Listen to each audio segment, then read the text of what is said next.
General Powell, last year you gave a campaign contribution to Senator McCain. You have met twice at least with Barack Obama. Are you prepared to make a public declaration of which of these two candidates that you're prepared to support? Yes, but let me lead into it this way. I know both of these individuals very well now. I've known John for 25 years, as your setup said, and I've gotten to know Mr. Obama quite well over the past 2 years. Both of them are distinguished Americans who are patriotic, who are dedicated to the welfare of our country. Either one of them, I think, would be a good president. I have said to Mr. McCain that I admire all he has done. I have some concerns about the direction that the party has taken in recent years. It has moved more to the right than I would like to see it, but that's a choice the party makes.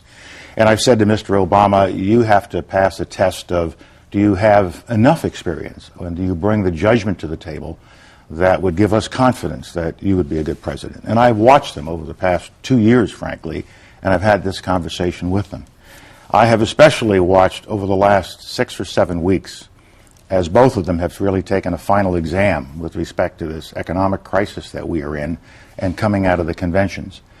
And I must say that I've gotten a good measure of both. In the case of Mr. McCain, I found that he was a little unsure as to how to deal with the economic problems that we were having. And almost every day there was a different approach to the problem, and that concerned me. It's got the sensing that he didn't have a complete grasp of the economic problems that we had. And I was also concerned at the selection of Governor Powell. She's a very distinguished woman, and she's to be admired. But at the same time, now that we have had a chance to watch her for some 7 weeks, I don't believe she's ready to be President of the United States, which is the job of the Vice President. And so that raised some question in my mind as to the judgment that Senator McCain made.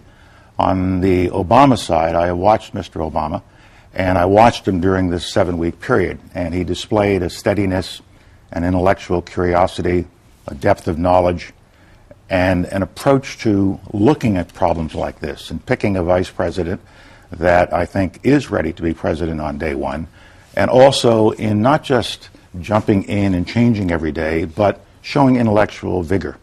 I think that he has a definitive way of doing business that would serve us well.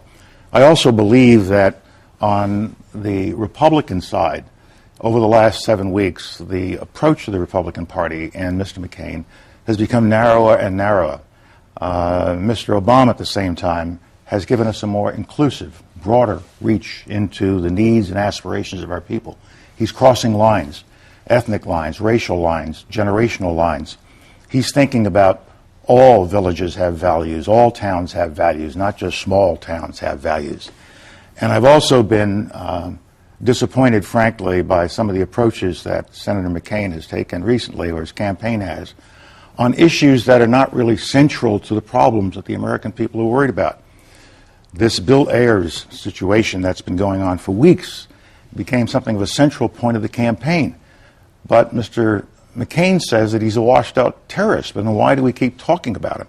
And why do we have these robocalls going on around the country trying to suggest that because of this very, very limited relationship that Senator Obama has had with Mr. Ayers, somehow Mr. Obama is tainted? What they're trying to connect him to is some kind of terrorist feelings, and I think that's inappropriate.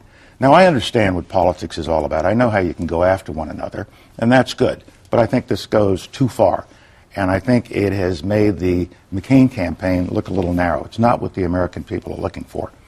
And I look at these kinds of approaches to the campaign, and they trouble me. And the party has moved even further to the right, and Governor Powell has indicated a further rightward shift. I would have difficulty with 2 more conservative appointments to the Supreme Court, but that's what we'd be looking at in a McCain administration. I'm also troubled by not what Senator McCain says, but what members of the party say. And it is permitted to be said such things as, well, you know that Mr. Obama is a Muslim. Well, the correct answer is he is not a Muslim. He's a Christian. He's always been a Christian. But the really right answer is, what if he is?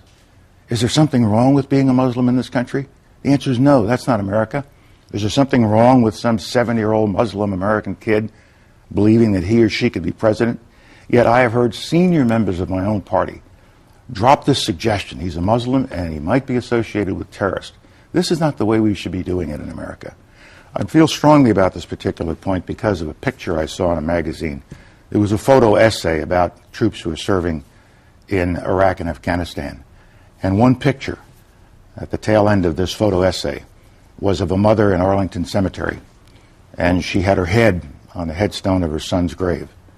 And as the picture focused in, you could see the writing on the headstone. And it gave his awards, Purple Heart, Bronze Star, showed that he died in Iraq, gave his date of birth, his date of death. He was 20 years old. And then at the very top of the headstone, it didn't have a Christian cross. It didn't have a Star of David. It had a crescent and a star of the Islamic faith. And his name was Kareem Rashad Sultan Khan. And he was an American. He was born in New Jersey. He was 14 years old at the time of 9/11. And he waited until he can go serve his country, and he gave his life. Now, we have got to stop polarizing ourselves in this way. And John McCain is as non-discriminatory as anyone I know. But I'm troubled about the fact that within the party, we have these kinds of expressions.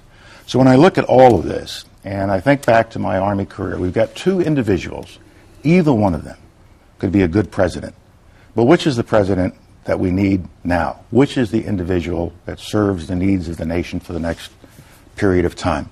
And I come to the conclusion that because of his ability to inspire, because of the inclusive nature of his campaign, because he is reaching out all across America, because of who he is and his rhetorical abilities, and we have to take that into account, as well as his substance. He has both style and substance. He has met the standard of being a successful president, being an exceptional president.